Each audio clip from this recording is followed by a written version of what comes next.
Gagarin Cosmonaut Training Center, and so he is no stranger to what it's like. I was deployed in Russia for 18 months just to go through the entire cosmonaut training. It's very interesting. It's a completely, I guess, a very unconventional path, but really fascinating. Our mission specialists have been cleared to unstrap and enjoy the zero-G experience. I had the privilege to fly with the Virgin Galactic suborbitally, and of course it's not exactly the same, but nevertheless it was strong. I guess a very unconventional. I'm the 8th Italian astronaut flying to space. For Italy is a very important because this is the first mission that we are doing in the commercial space flight. There's a lot of opportunity at stake for Italy and for the Italian people that are looking at space as a real future for them. Italian astronaut flying to space. This too is amazing. It's not just a pure formal statement. I'm learning from all of them. I hope to bring, of course, some positive in this interpersonal relationship. The friendship is it's an amazing gift. I really hope that this mission can inspire the Italian young generation to look at space as an opportunity and to believe in their dreams.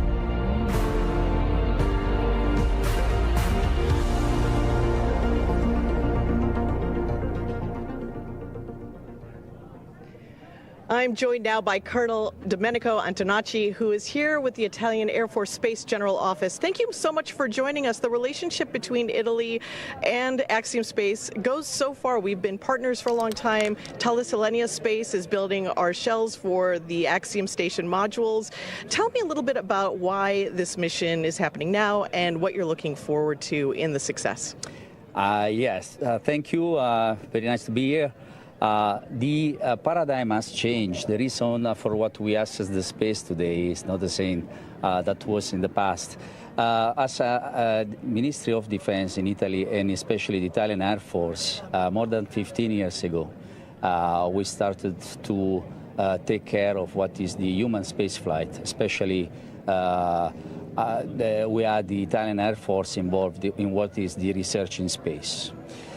So this process comes back from so a long time, and after that, a few years later, we did an agreement with the Italian Space Agency, and it was at that point that we were looking to, after the 2011 with the space shuttle retirement, we were looking at what was the future. So the ideas we had back at that time proved to be really innovative today. That's great that you're taking advantage of these opportunities. What are the goals for space right now? What are the Italian goals in space? The Italian goals, the Ministry of Defense or the Air Force are the same as the government goals. What we do, we not only are looking at the research part, that for sure is one of our priority. As you know, Ax-3 mission as a big part of the experiments are brought by Italy. Also, what we are trying to do here is to having the defense, in this particular case, leading not only the enterprises in Italy to give them an opportunity to be part of the space economy, but also other government organizations. So with us, for example, the Italian Space Agency is our big partner for research, and not only that, also very small business and the largest business we have in Italy. Research and the research portfolio that the Italians are doing, that Walter is focused on for this mission, is so impressive. What does it mean for the research community to have that kind of focus during this 14-day mission? You know, it's not easy to take research to space, so we are really proud to give the opportunity to big part of Italy, not only, like I said, not only the enterprises, and is not only, in this case, the Ministry of Defense. Walter, for sure, is an Italian Air Force guy, so he's in the Ministry of Defense. With us, a lot of other government agencies have been working with us, all together for the research that Walter will be executing in the next day. Let me mention a few of those, the principles that work with us. For example, the Ministry of Agriculture and the Food Sovereignty and Forestry. Also, the Ministry of Enterprises and Made in Ity was part among our partnerships.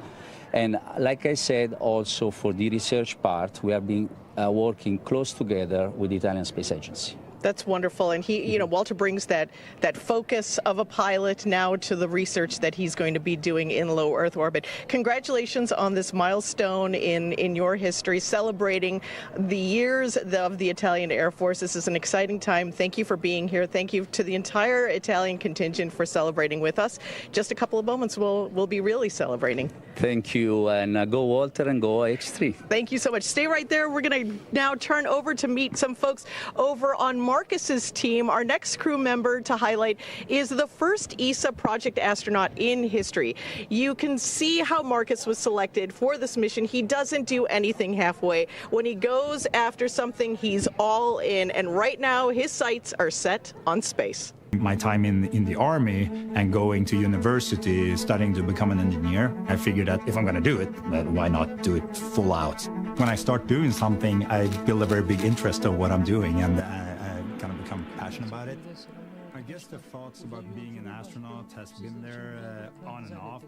As many dreams, I just figured it required an extreme amount of luck. The European Space Agency needed new astronauts. That does not happen very often. Luckily, my wife saw this ad where they called for astronauts. I saw that a couple of 100,000 people had looked at that page, so okay, this is highly unlikely or nearly impossible, but not impossible, so why not? And then I applied, and it turned out that it worked out.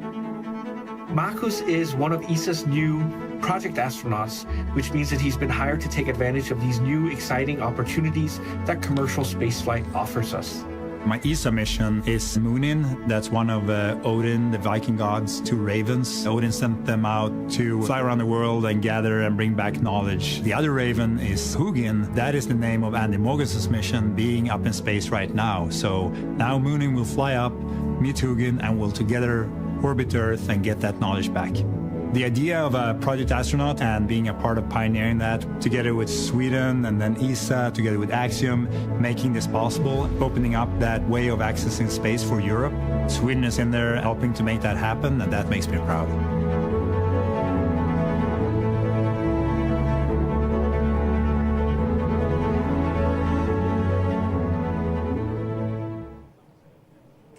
I'm joined now by Daniel Neunschwander, Director of Human and Robotic Programs for ESA. Welcome, another exciting moment and milestone in Swedish history and ESA history. ESA just launched this reserve astronaut program. Tell us why that was something that you augmented your programming with and what it's done for the success of ESA.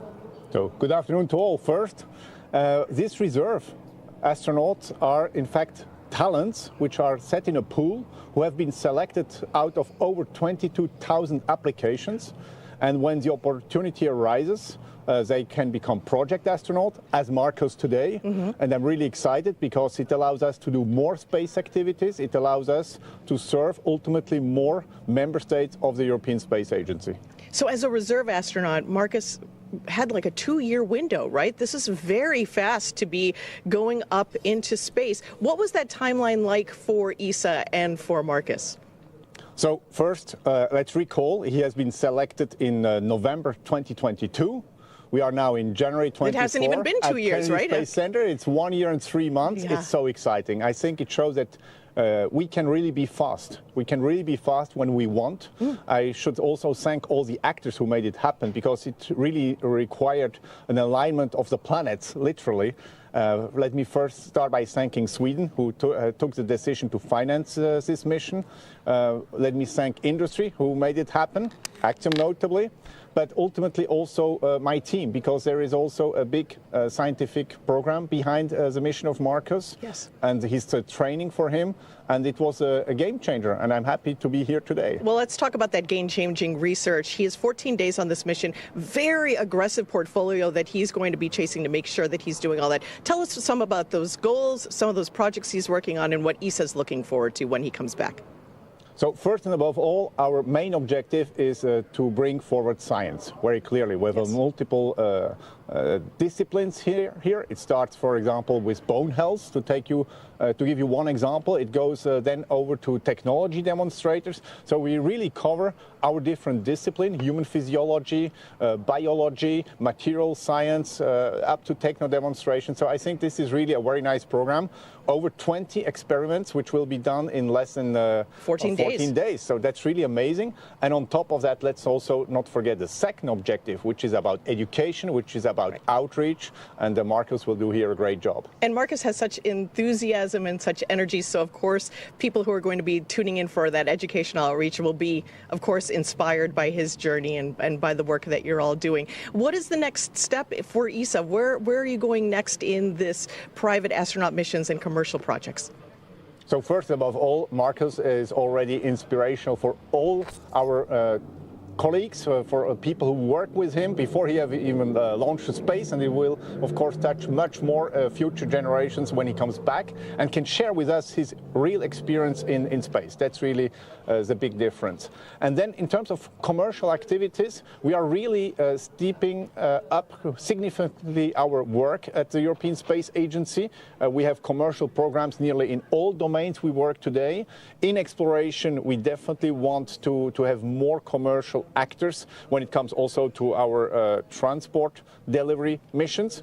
We want to have more commercial actors when it comes also to human space flight activities, for sure. And in this context, we will also have more project astronauts in the future, and I'm happy to come back here to Kennedy Space Center. So we're excited for Hugin and Moonen, who are going to be joined together out in low Earth orbit on the ISS. Thank you so much to ESA for being such a wonderful partner with Axiom Space, doing wonderful work together. I hope that this is the start of a wonderful relationship that we take into the future. Thank you. Looking forward. We have some more crew members to introduce you to. Our next crew member is from the country of Turkey. We want to highlight the ambitions of this mission and the future in space for the country of Turkey. Here's more on Alper's inspired and unexpected adventure leading to low Earth orbit. When I was 5 years old or 6 years old, I was in our village. I was next to my grandmother. When I first saw an airplane, I immediately told her, I want to be the driver of that plane. I have always been amused with the feeling of being able to do any kind of maneuver in the sky with wings. The most that I could make it so far was 51,000 feet. I'm really wondering how I'm gonna feel like when I look at the blue Earth with my bare eyes. It is gonna be an amazing feeling being able to fly in a space without any wings. Space has never been a part of my dreams, ever. Because as a country, we were completely out of this field. So when it comes to space, when I saw it in the documentaries or the movies, I would always immediately encourage myself, hey, that dream belongs to other nations. 10. ve son hedefimiz, evet, bir Türk vatandaşını uzaya göndermektir. In the middle of the night, I'm coming back from an operational flight and I see the news. It is our president announcing their monumental decision to send the very first Turkish person into the space on our centennial history. For a country like Turkey, it's important. That is just opening a curtain which has always been blocking the dreams of our children. And from that moment on, I started to think about it seriously. It was a really long, rigorous process that we went through. At the end, we were selected to the program. It felt great. It felt amazing. Alper is polite. He's also extremely competent professionally, very thorough. He's very humble, but he's a very precise, very, very unique person. Even though we come from very different cultures, our backgrounds are similar, so our common language was easy to find. My name is not important. The important thing for the people is to remember that their country has been determined enough to be able to step into the future. To be able to dream not to the limits of the sky, but deep into space.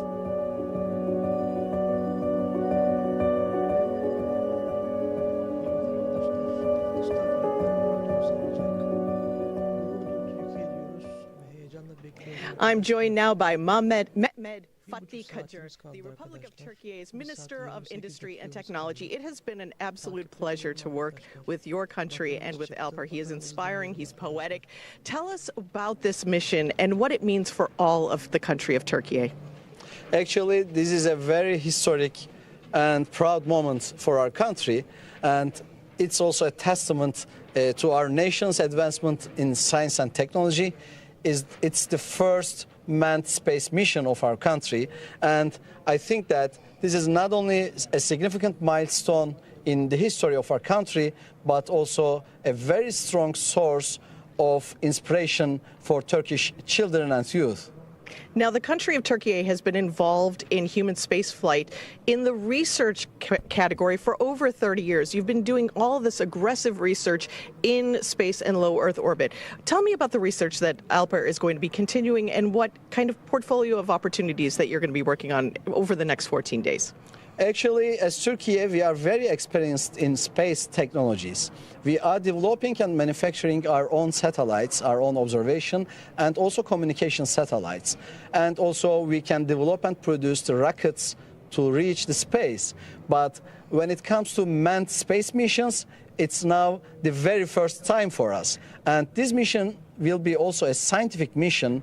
AlperGezeravcı will conduct 13 different scientific experiments at ISS. All experiments are prepared by Turkish scientists, and we think that those scientific experiments will serve the scientific literature in the world. And some of them are on biology and genetics, and some of them are also on material science, but all of them are very innovative, and we will wait for the results of those scientific studies very soon. That's the wonderful thing about these short duration missions, is that research comes back immediately for all the data to be processed. We're going to be talking a little bit more with Lucy Lowe, our chief scientist, in a couple of minutes about the entire portfolio of this mission. It's exciting work, and I can't wait to get into it. So you talked a little bit about the 30-year history. We talked about the research that's been ongoing. Talk to me about what the future of human space exploration looks like for the country of Turkey. Actually, as Turkey, we are working on the national space program, and we have very assertive targets for next 10 years on space technologies. This is a manned space mission, but we also have some unmanned space missions. We aim to reach the moon with a space system developed and again manufactured by Turkish scientists and engineers. And after this mission, we will send the second Turkish astronaut for a suborbit flight, and then we hope that we will have many different manned missions next year. Well, you're doing wonderful work. You've accomplished so much. It's been a pleasure to have you, Alper, the entire country along with us. I cannot wait for this historic moment for all of these wonderful countries and partners. Thank you so much, and go Ax-3 and go to the country of Turkey. Congratulations. Thank you so much, and we thank you all and all partners in this historic mission. Indeed, indeed. We have one more crew member to introduce you to, and that is our commander. Michael Lopez Alegria is the commander of this historic Ax-3 spaceflight mission. He is an icon, and we are proud to have him leading the way.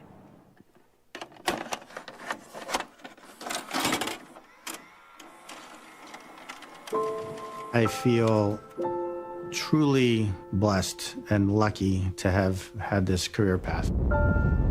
This is a dream come true. This is somebody who has gotten to play at the major league level 20 years after retirement. It is still the most uncomparable experience you can imagine. In fact, difficult to imagine. Michael Lopez Alegria was born in Madrid, Spain, grew up in California, and has been a naval aviator since 1981. I already knew about Mike since he was one of the most experienced and ever flown astronauts in NASA. Being super experienced, still being humble and very keyed in on listening on what the crew needs. To fly with him, and even more important, to learn from him, it's a huge opportunity. This being an all-military crew, having someone that's keeping that down a little bit, keeping it a little bit informal, is very important. We are so lucky, we are so privileged to have the most experienced person of NASA and its history to be leading in our mission. 3, 2, 1. Ignition. Stop. Go Falcon, go Dragon. Godspeed, Axiom 1. I think it's my duty to try to warn them about what it's going to feel like, especially physiologically, because I want them to be prepared for that. But as far as the experience goes, I just want them to have it. To soak it up and let it go through their pores and feel what it's like. The Ax-3 guys are super solid. I am learning alongside them. We're learning together as a crew. I want them to feel like we're all in this together. I think we're constantly redefining access to low Earth orbit, and we do that by opening the door to individuals, but also to nations. Nations who, like Turkey, have never had an astronaut in their history. These are important steps, they're great milestones in really opening the aperture to allow more people, more researchers, more institutions have access to space. I'm Michael Lopez Alegria, and I'm commander of Ax-3.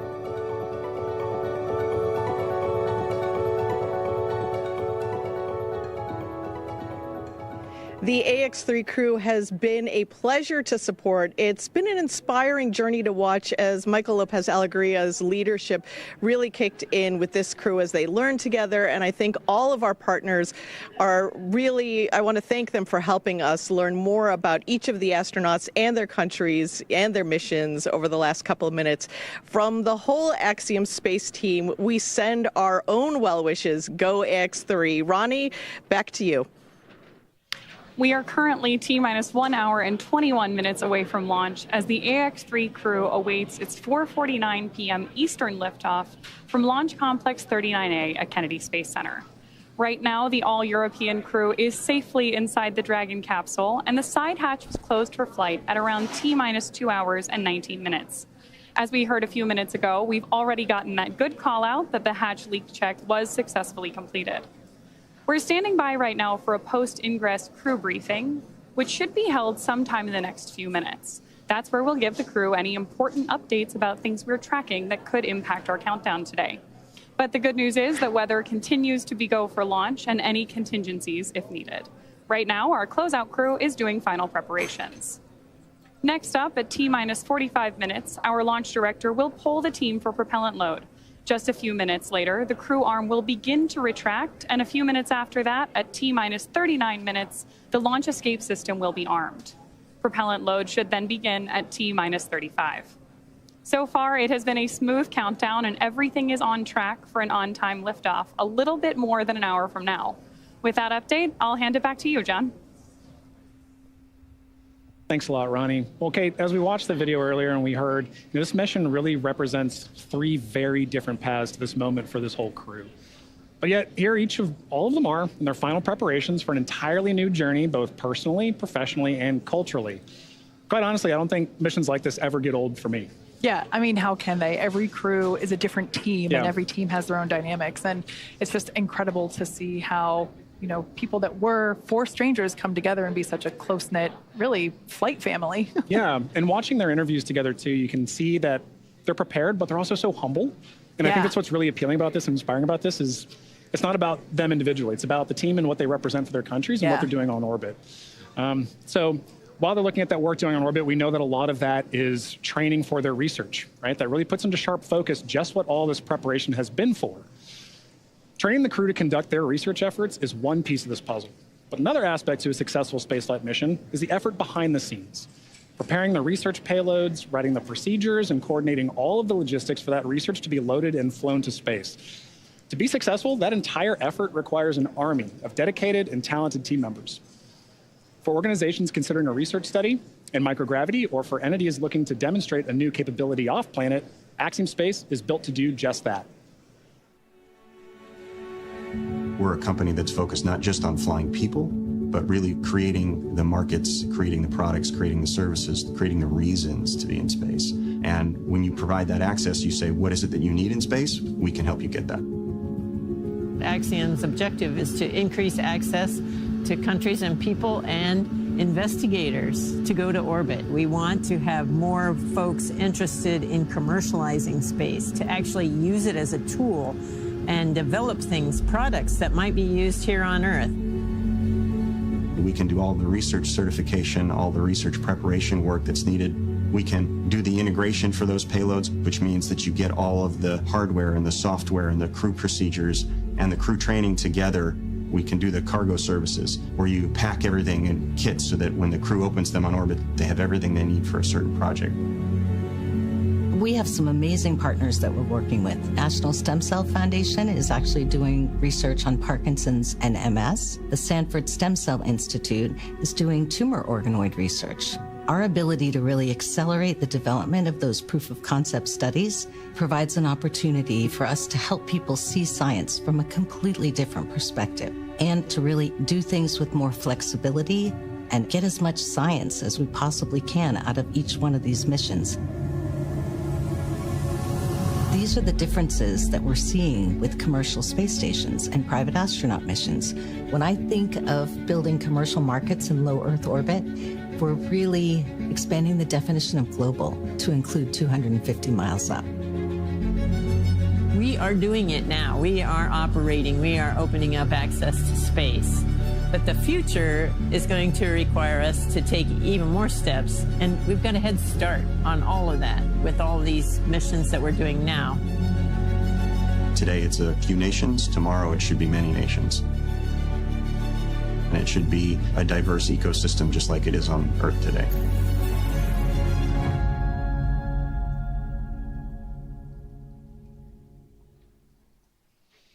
Of course, a significant amount of the research and experiments performed in orbit need to be brought back, as Dragon is the only spacecraft currently flying that is capable of returning significant amounts of cargo to Earth, whether it's returning time-sensitive experiments from the ISS or bringing back science performed inside the spacecraft while on orbit. Dragon safely returns it home. While docked with the ISS, Dragon can also act as a lab, providing extra room for astronauts to perform their work. And when the ISS is fully booked, Dragon even serves as an extra bedroom when necessary. In fact, NASA astronaut Mike Hopkins, as you see there, adding his name, his signature to the patch, commander of the Crew 1 mission, he slept inside Dragon Resilience during his entire 6-month stay aboard the station. Look at that view. Imagine having that every night from Dragon's cockpit right before bed. Dragon can also serve as a laboratory while orbiting the Earth. During the Inspiration 4 mission in 2021, which was the world's first all-civilian mission to orbit, the crew conducted research while traveling weightless at over 17,000 miles per hour. On the Inspiration 4 mission, Crew Dragon's cargo capacity was allocated for both crew essentials as well as scientific equipment dedicated to microgravity research and experiments. And the Dragon research continues long after Dragon splashes down. The data and biological samples collected from Inspiration 4's crew members before, during, and after the mission, that will all be accessible through an open data repository or biobank, and that can be accessed for research purposes. While Dragon is responsible for delivering sensitive research and samples, that's just part of the story. For this mission, Dragon is also carrying something for the right-brained hemisphere of the brain. Yeah, I love that, Kate. You know, it's really easy for us to make this connection between STEM and spaceflight. But over the last few years, we've been seeing a shift, right, from just STEM to also STEAM. And that includes the arts. We're putting more emphasis on those things that are so human. So today's teachers, you know, they have to teach the values of both the importance of arts and engineering, because arts will always have a place in space. It's an essential element of culture, an essential element of exploration. Absolutely. So for this mission, SpaceX, for your awareness, closeout team has departed the crew arm.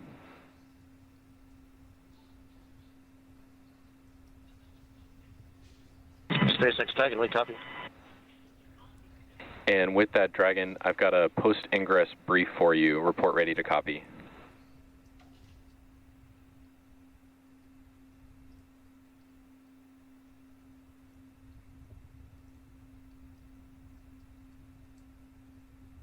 Ready to copy.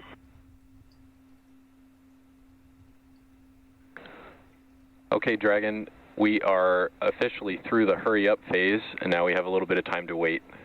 Clock is at T-minus 113 and counting. Dragon and Falcon systems continue to look healthy, and vehicles are ready for a launch attempt today. Weather continues to look great, and we'll keep you updated if anything changes. How copy so far? Very pleased to copy all so far, Jake. Okay, I do have one item for you looking ahead in the timeline to the first Dragon burn on orbit. That's the phase burn at 22:33 Zulu. I have some info you might want to record. Report ready to copy. Ready to copy. Okay, for your awareness, we have a TDRS gap starting at 2225. That's 11 minutes before the phase burn, and it ends at the same time the burn ends. That's 2242. The impact is that we in Hawthorne will not have live data or comms during the burn. That said, pending successful on-orbit Draco checkouts, we will be taking the burn and will rely on onboard vehicle automation to halt the burn if necessary. After the burn, we'll get a data dump and catch back up with the vehicle. It's not unprecedented in our flight history to not have data during the burn, but I'm letting you know. How copy? Okay, give us a minute here, Jake. Sure thing, and let me know if you'd like any of that repeated.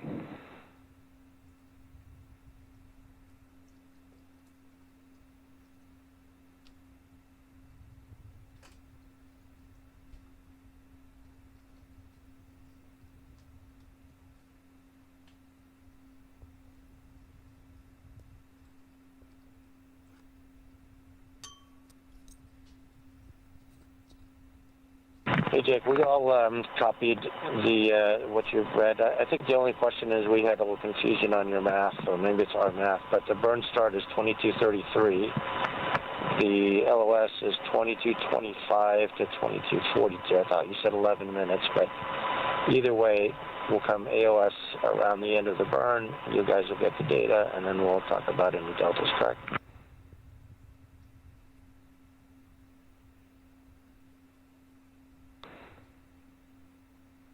Okay, I understand the confusion. I called burn start 22:33. It is actually 22:36. That's my mistake, and explains the 11-minute gap then between 25 and 36. Yep, all clear now. Thanks. Okay, that's all I had. Any questions from the crew here for the team in Hawthorne? No questions. Copy all.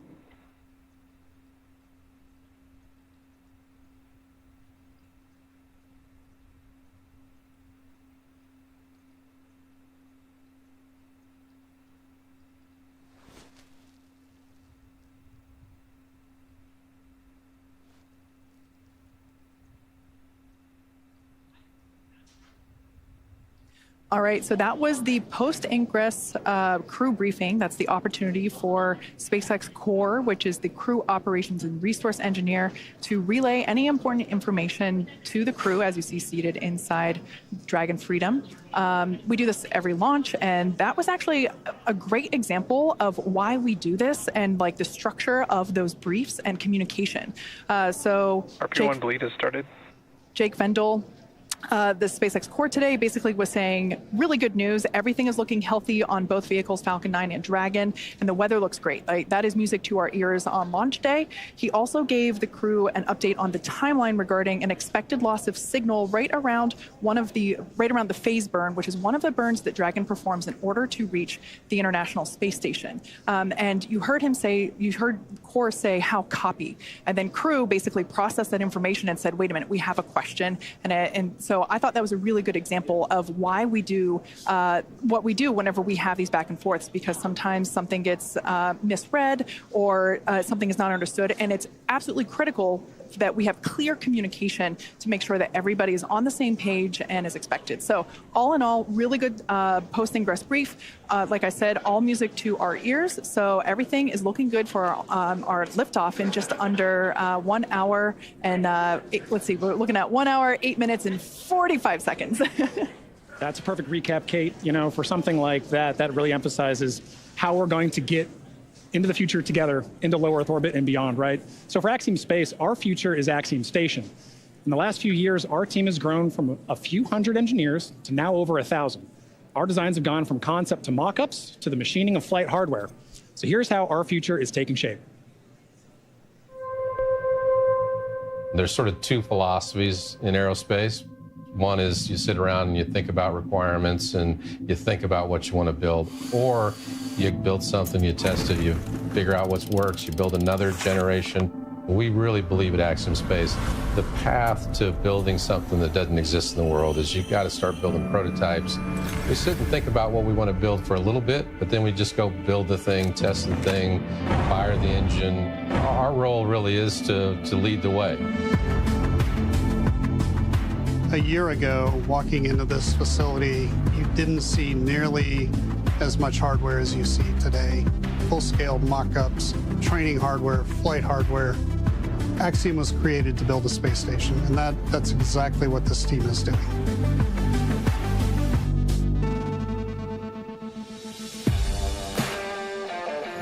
We're still on target to launch our first module the end of 26. The pressure vessel is undergoing welding at Talassalenia, our partner in Italy.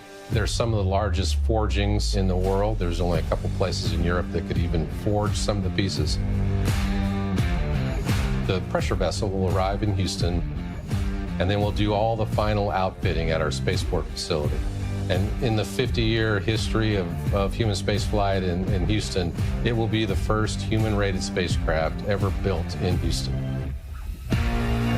Our teams are building all the other things. The life support system, the guidance and navigation, we're building our own propulsion system. Our philosophy is to keep as much engineering in-house as possible. It allows us to have long expertise over a long time because we want to be building modules and adding to our space station for years and years.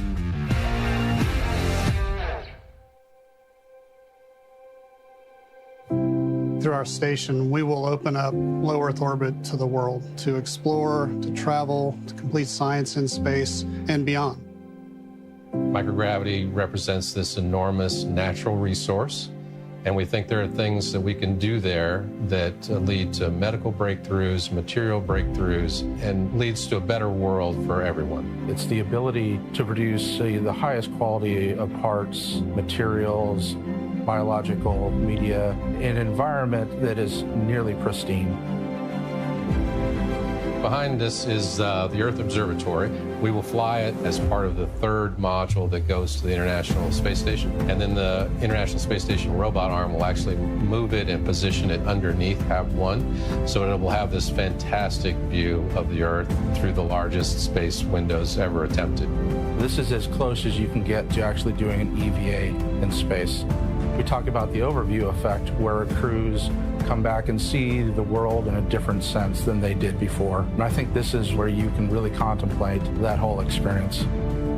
Ax-3 is one of those learning opportunities for a multinational crew to work together in space. This is exactly how we envision Axiom Station to operate, where you have people from all over the world experiencing life as a community in space.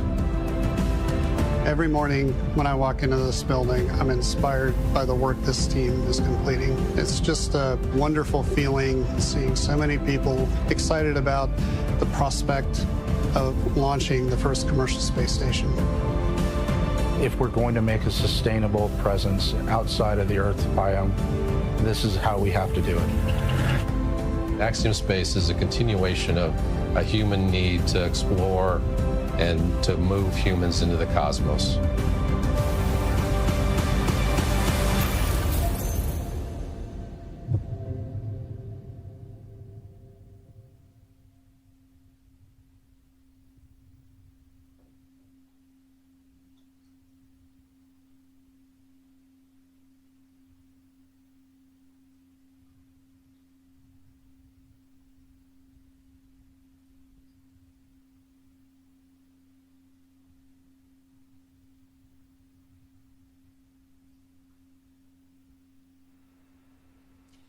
For those of you that have recently tuned into our webcast, we are now 1 hour, 3 minutes, and 45 seconds away from the launch of the Axiom-3 crew to the International Space Station. Joining us now from ISS Flight Control Room at NASA's Johnson Space Center is Courtney Beasley. Welcome, Courtney. Hi, Kate and John. I'm happy to be joining you guys today, and we are looking forward to launch from Mission Control Houston. Courtney, we're so happy to have you guys here today. We're happy to be together in this room and talk about this crew. Ax-3 is the first, all European crew. This is a historic flight for them. It's a historic flight for Axiom and NASA and SpaceX. This is an incredible group. They've worked diligently, both individually and together, to get to this moment. They're representing, across the four of them, 5 different nations. As we mentioned, they've trained extensively as a team, but now they're ready to be a part of that effective and contributing ISS team. Yeah, as we mentioned before, Michael Lopez Alegria is the first repeat flyer in the Dragon program history, which... SpaceX Dragon for cabin temp.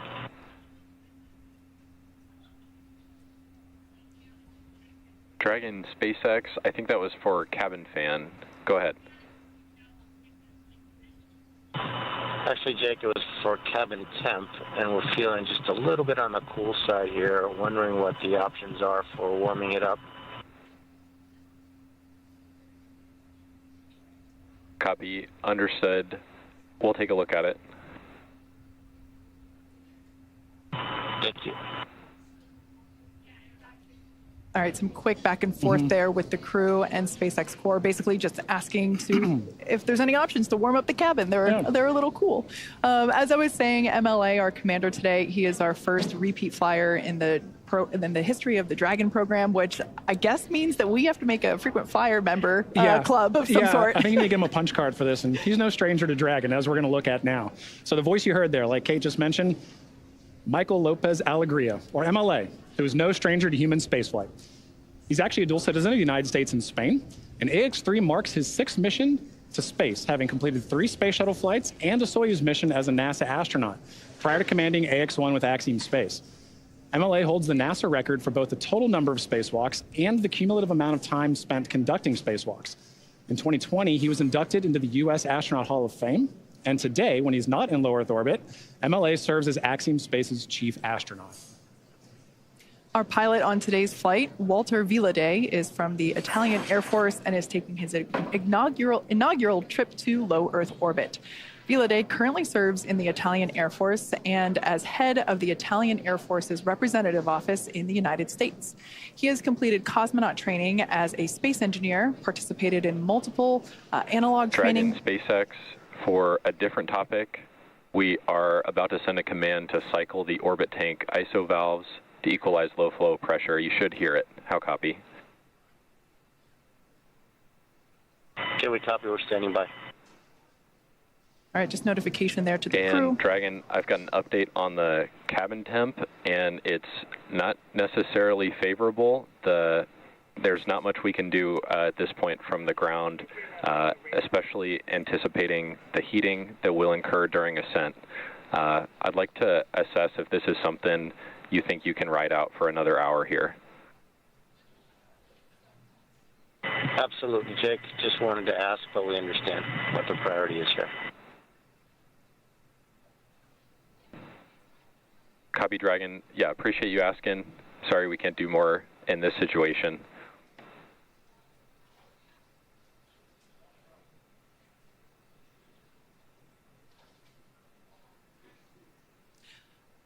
Back to Walter. He has completed cosmonaut training as a space engineer, participated in multiple analog training missions, and flown a variety of aircraft and missions as an active flight engineer in the Italian Air Force. This mission is significant for Italy in that it commemorates the 100th year since the founding of the Italian Air Force. Now, our third crew member for today's mission is mission specialist AlperGezeravcı. Through this mission, Alper becomes the first Turkish astronaut to go to space.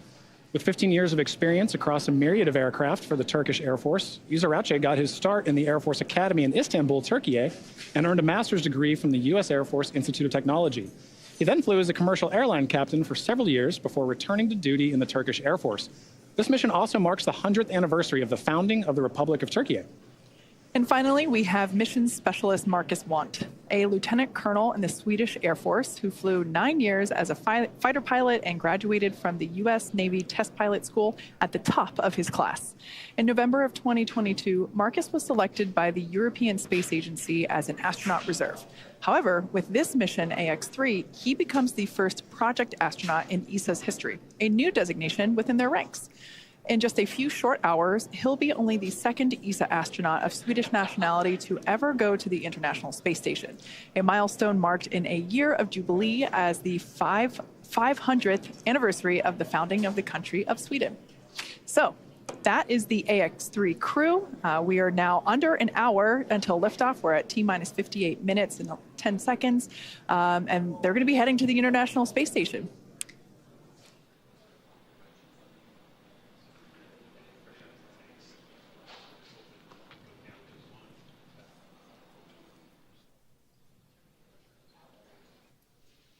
All right, and with that, let's check in with NASA's Courtney Beasley. Thanks, Kate. I'm here in the International Space Station Flight Control Room at NASA's Johnson Space Center, where teams staff this room around the clock to monitor the crew and systems aboard the orbiting laboratory. And today, they're ensuring that the station is ready to receive Dragon and the Ax-3 crew. Since NASA opened up the space station for commercial activity in 2019, the agency has continued to work with private industry to prepare for the future of low Earth orbit. Now, NASA's long-term goal is to no longer be a provider of low Earth orbit destination, but to be a customer, one of many, purchasing commercially owned and operated services. To ensure this path of tomorrow, we have to work together today. Enabling private astronaut missions on board the space station helps us to refine and mature the processes needed for the future, with NASA astronauts working side by side with private and national astronauts in a new age of science and discovery. And we take this next step together as we continue counting down to launch the Ax-3 crew to the International Space Station. Now, it's an incredibly busy time in low Earth orbit and beyond, and NASA wants to scout the moon before returning astronauts. So next month, it will send several science experiments aboard Intuitive Machines' Nova-C lander, which will launch on a Falcon 9 rocket.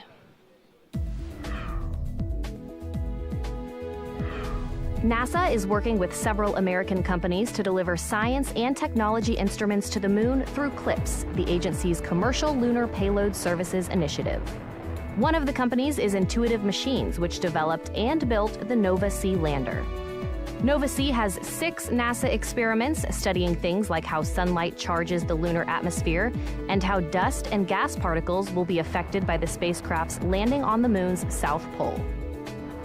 Its arrival on the moon would be the first robotic landing for the U.S. since the end of the Apollo program in 1972. CLPS will help NASA understand the moon's environment and available resources ahead of crewed Artemis missions. The program will land the first woman and the first person of color on the lunar surface, and then eventually send astronauts to Mars. That's your Artemis Moon Minute. Nova-C is expected to touch down on the moon next month, and you can watch live coverage of the historic landing on NASA TV and NASA Plus.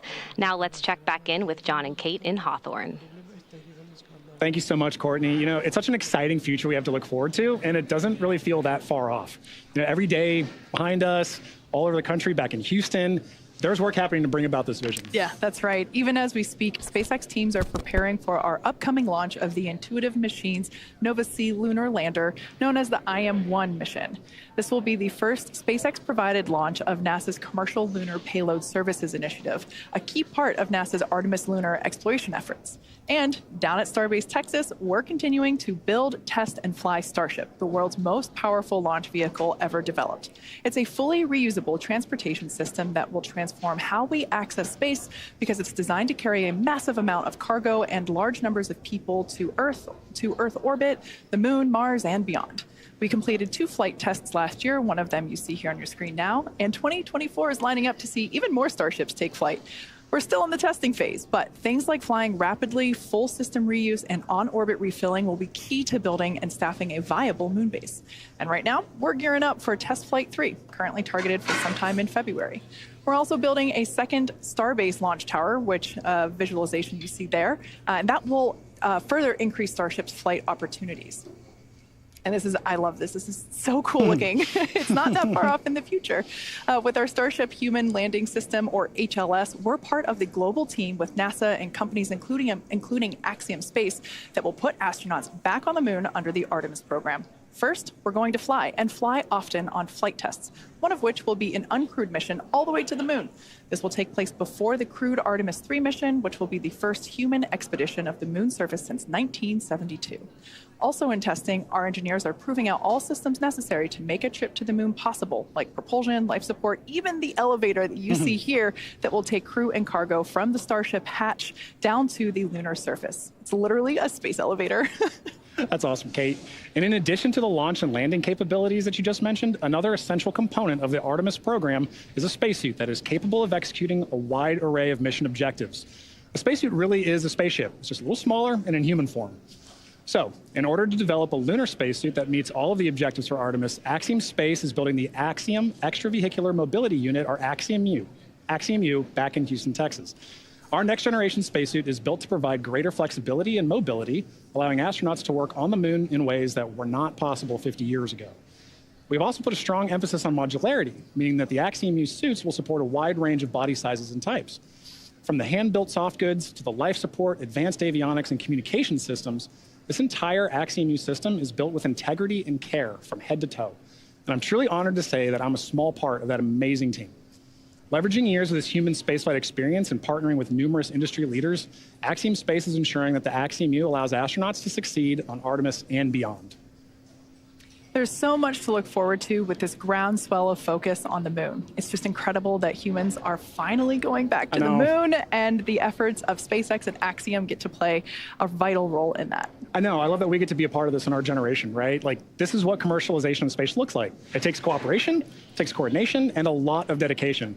And AX-3 is a critical step in demonstrating those core components. Absolutely. Now, for those that have just recently joined, we are now about 51.5 minutes away from launch. The clock continues to count down to the launch of AX-3. So let's share some of the highlights of the day that got us to where we are now. Exactly. So crew wrapped up their quarantine phase, taking a flight from their quarantine facility at Kennedy over to Kennedy Space Center. You can see them there on the helicopter as they think about their flight and pass over the Cape. And what I think is really cool about this is they get to see their vehicle from this perspective too as they come in, right? Yeah. And at this point, you know, they're going to touch down, they're thinking about their mission, and then they get to wave to their families. They get to see, they haven't seen them in so long. They get to wave to them, have a final goodbye. And at this point, this is where we really hand over to SpaceX to complete the rest of the day. Yeah, absolutely. Man, look at those smiles. Everyone is excited, as they should be. Yeah. So after they arrive and after they're handed over to the crew, they go through a series of events such as putting their suits on. Obviously, they take a ride up to, oh, here we can see there. This is the moment where they walked out of the Falcon support building. This is where our SpaceX suit-up room is located. They stand here, do another wave. Really, this was the first opportunity that we got to see the crew in their suits today. Got in those Teslas and drove up to the launch pad, which is about roughly a half mile away from where those doors are. I'm always curious what music they're listening to during this ride. You can see here that they are pulling up to the launch pad, 2 Teslas. We have the crew split in half there with some closeout team members that obviously help support them. We lovingly refer to them as the ninjas because we see them all around assisting the crew in things like getting into or ingressing the capsule. So here, this is one of my favorite moments of launch day when they get to see their rocket up close. And man, just thinking about the fire that's going to come out at the bottom there in just under an hour. Yeah, and at this point you can see our commander and our pilot walking down, as well as Marcus and Alper to their Dragon capsule before they get in. Yeah, so at this point in time, that side hatch is closed. We had the post-ingress crew briefing, and we heard great news. We heard that the weather is looking good. I think the exact words were, weather is great, and that everything is healthy. So both Falcon 9 and Dragon vehicles are ready to go to space, just like the crew. Excellent recap, Kate. All right, well, it's important to remember that this crew has not walked this path to flight alone. Earlier today, they waved to their friends and family before suiting up, as we just saw, but that wasn't the first round of cheers that their families had for them. To the whole crew, of Axiom, mission number 3. This is the Saab flight test team that would like to wish you a safe and fantastic journey up to the International Space Station. Hello from Turkey. Have a safe space flight. Good luck. Ciao papà, buon viaggio. Siamo con te, amore. Siamo tanto orgogliosi di te, papà. Ti vogliamo bene. Ciao. Greetings, Commander Mike and AX-3 crew from your ASTM family here in Philadelphia, Pennsylvania. Your dedication to exploration and discovery inspires us all. Sevgili Alper, iyi yolculuklar.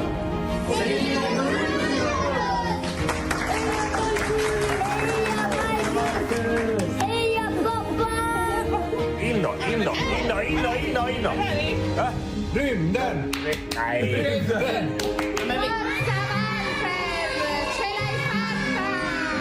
Enjoy every second of it. Make us dream. We're all coming with you. Yolun açık olsun Alper'im. Ed Astra.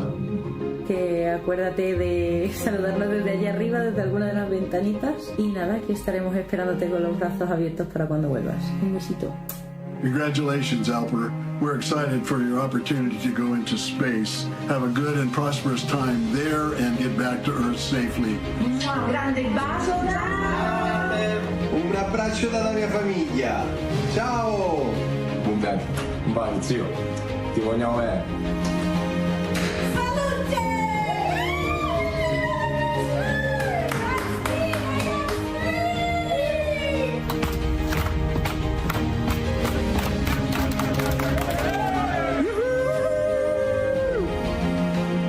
The best of luck and have fun on this life-changing mission. Hey AX-3 crew, listen, you guys are about to have a lot of fun. Be sure you get in the cupola a lot. Call home, actually call all your friends, and just be sure you tie your sleeping bag down well. I ended up somewhere else one day. It was a hoot. Anyway, have fun, Ad Astra, enjoy. See you when you get back.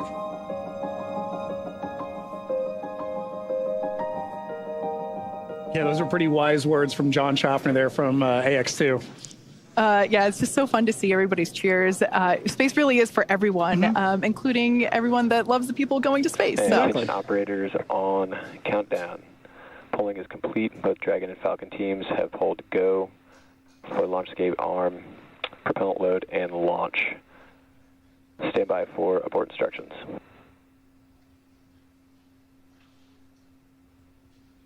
T-minus 45 minutes. Both control rooms go into lockdown and remain in that state until the LaunchScape system is disarmed. All operators are to remain at their console and maintain a sterile cockpit until MD confirms successful disarming of the LaunchScape system following orbit insertion or propellant offload in the event of a scrub. For non-urgent no-go conditions, brief the CE or LD and they will approve aborting the countdown. For urgent issues affecting the safety of the operation, operators shall call hold on the countdown net.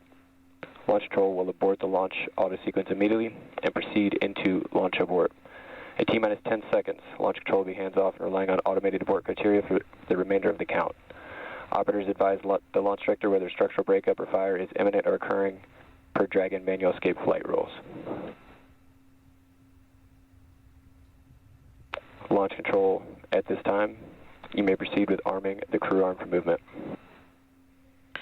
Launch control copies, proceeding with arming crew arm for movement.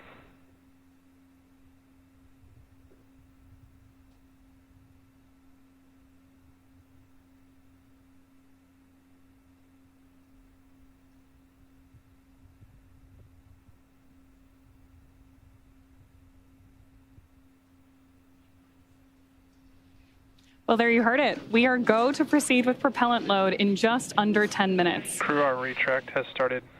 And we are beginning to retract that crew access arm. Both the Falcon 9 and Dragon are go for launch. Wow, great view of that on your screen right now. And in a moment, we should hear some additional directions from our launch director to the team. Now, of course, the crew is currently on board, again, with that great view of the crew access arm moving away from Dragon. They're at historic Launch Pad 39A. So now the range continues to be go for launch, and we're monitoring the clearance area around the launch pad, as well as air and sea space around the flight corridor. Even though we have been keeping an eye on some possible storm cells near the launch site, the conditions are predicted to be acceptable for launch. Downrange landing zones, if needed for an escape, are also go. Now, the full retraction of that crew access arm is expected to take about 2 minutes and will be followed almost immediately with the arming of the launch escape system. Crew arm retraction is complete. There is confirmation that that's complete. And with that, I'll hand it back to you, Kate. Thanks, Ronnie. As we heard, the crew access arm is now moved out of the way. It is in its launch configuration. This is one of the last physical changes to the pad that we will see prior to the liftoff of the Ax-3 crew. The next milestone that we have coming up will be arming of the launch escape system. SpaceX, with that, you are go for Section 6, close visors, and arm launch escape system. SpaceX Dragon in work. All right, so right now the crew is activating the launch escape system. They're using the tablets there, the touchscreen in front of them. This system is the first of its kind escape system. It provides the escape capability all the way to orbit. It is our SpaceX Dragon visors closed, arming launch escape system. SpaceX copies. We take every measure possible to ensure the crew has options at all times, including an escape in the worst of scenarios. It is our most solemn duty to make sure the crew gets home to their families. And we're here now seeing like we said, the crew is activating the launch escape system. If engaged, it would utilize the Super Draco engines, which are basically extra powerful versions of the Draco engines that Draco uses while on orbit. So generally speaking, we don't want to activate the Super Dracos, but they're there in case if necessary. So launch escape system arming is now underway. But let's talk a little bit about the control rooms that we are launch operating. Escape system is verified armed.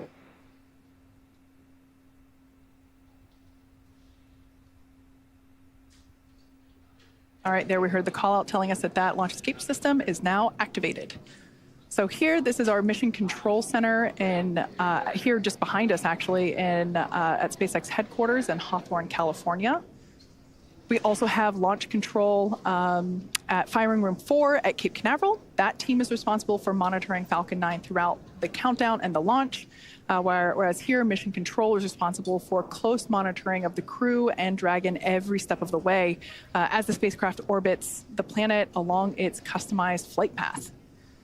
On console, or on headset, as we say, are a number of key positions who are monitoring the health of the vehicle and the crew.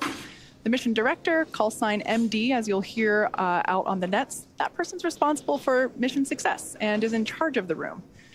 You'll also hear a specific role dedicated to communicating to the Ax-3 crew. We've heard from this individual a couple of times already today. This is Jake Vendel today. This is the crew operations and resource engineer, call sign CORE on the nets. The other positions are focused on things like software, propulsion, navigation, avionics, life support systems, and ultimately communications with the ground segments. SpaceX team members will also rotate on and off to ensure that we have 24/7 coverage of crew and Dragon for the entire duration of the mission, all the way through splashdown. So fun fact, we also have a crew supporting the NASA Crew 7 team in an adjacent control room just next door to this one. So yeah, we have 24/7 coverage for all Dragons up at the space station. That's awesome, Kate. And on that note, for Axiom Space, teams in Houston, as you can see there, coordinate mission support at Axiom Mission Control Center, or MCCA, as you can see on your screen. MCCA is an officially certified control center, joining the large network of other control centers, like you just mentioned, Kate, that support ISS from all over the world. From this secure facility, teams have live access to voice, video, data, all of that streaming from the ISS, and can work alongside their NASA counterparts to run on-orbit preparations and monitor every aspect of the mission in real time, 24/7, for the duration of the mission. This room is led by what we call an AXL, or Axiom Operations Lead. And around the room are also additional supporting flight controller positions that are each responsible for different aspects of mission support. That includes things like research, communications, medical, integration and stowage, and timeline operations. This is a significant step in our journey to expand access to low Earth orbit, as it is only the 12th ground segment partner for the ISS program. And through this facility, we are providing our customers and the global community a front row seat to the work being done on station. Yeah, as you can tell by the names like core and axle, these are really important roles, and everything else kind of flows around them as the center point in those leading those operations, whether it's on the Axiom side or the SpaceX side. So as we await our T0 in just under 39 minutes from now, the ground operations teams are doing a series of system checks to make sure both the Dragon and Falcon are ready for launch. Let's take a look at what the ascent portion of today's mission will look like.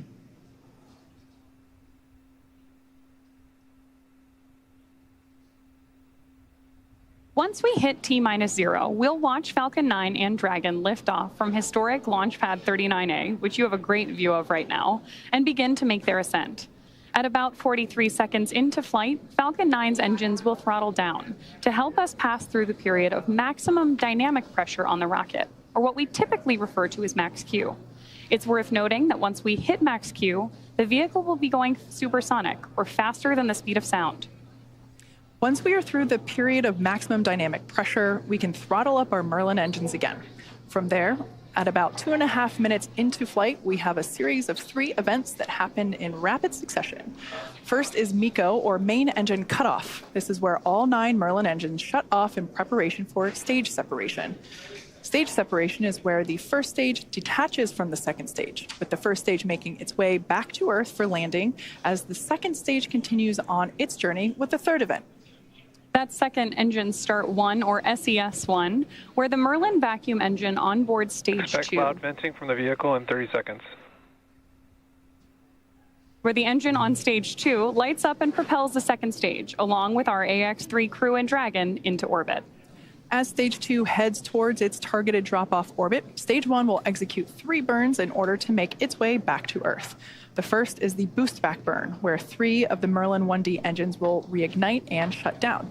This heads the first stage back to Cape Canaveral. The second burn, or the entry burn, helps slow the stage down in preparation. Falcon 9 tanks are venting for the startup propellant load. Second burn, or entry burn, helps to slow the stage down in preparation for that entry back into the Earth's atmosphere. And about 90 seconds after Dragon gets into orbit, Falcon 9 will land back on Earth. The landing burn will bring the vehicle speed down rapidly in order to land back on land near the launch site about 8 minutes into the mission. And while that first stage is heading back to Earth, the second stage will cut off its Merlin engine that was ignited right after stage separation. Once this happens, we'll wait for confirmation of a good orbital insertion. Then, Dragon will begin preparations to separate from the second stage. About 3 minutes after the second stage reaches orbit, we should have a great view of Dragon with its 4-person crew drifting away from stage 2. Once Dragon is a short distance away, it will begin checking out its Draco maneuvering thrusters to make sure Dragon continues to increase separation distance from the second stage. The nose cone deploy sequence will initiate just before T plus 12 minutes and then finish around T plus 15 minutes. This will expose Dragon's docking mechanism in advance of its arrival at the International Space Station.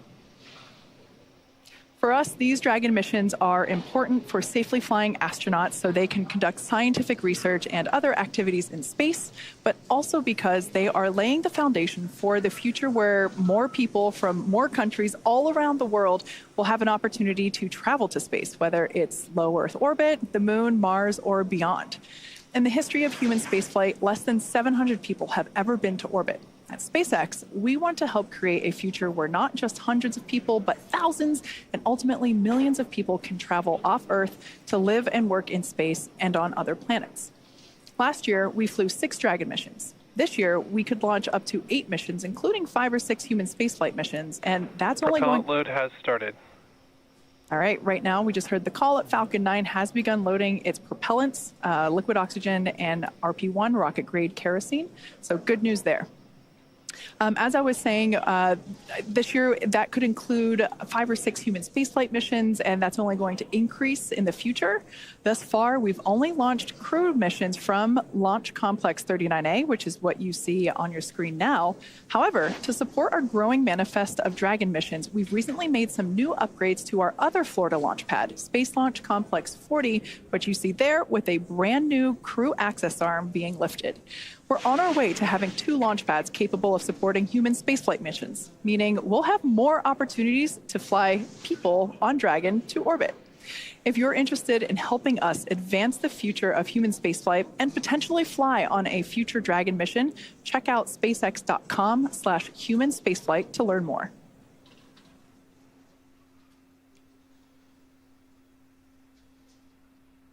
All right, so let's talk a little bit about the training that the crew has gone through in order to be ready for this mission.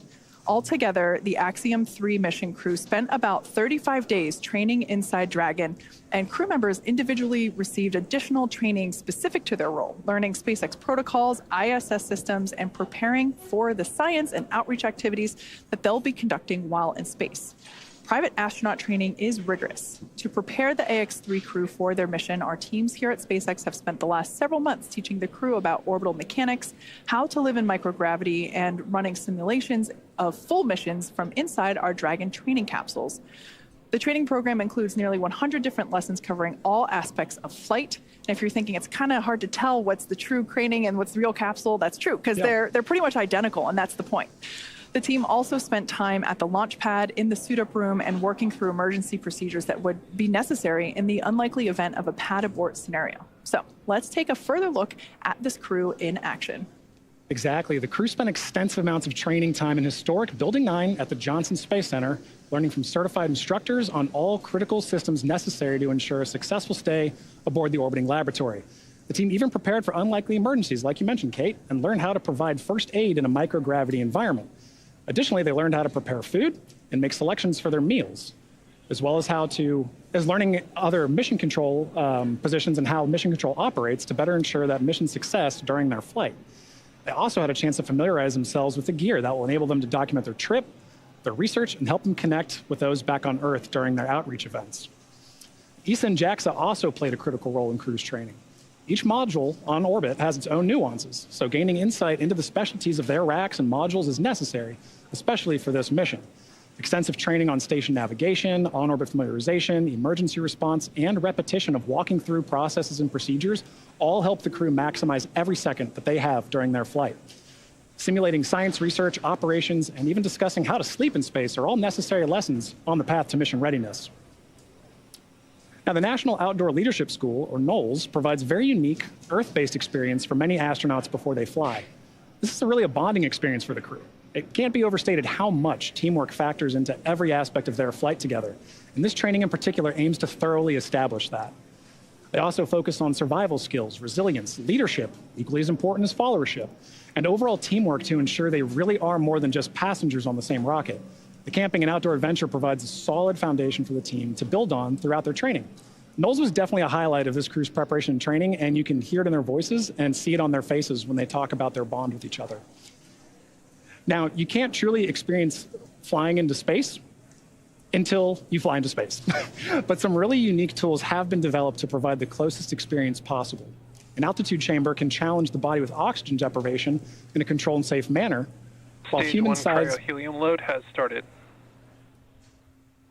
While human-sized centrifuges send the crew members for a spin to simulate the G-forces that they'll experience on launch and re-entry.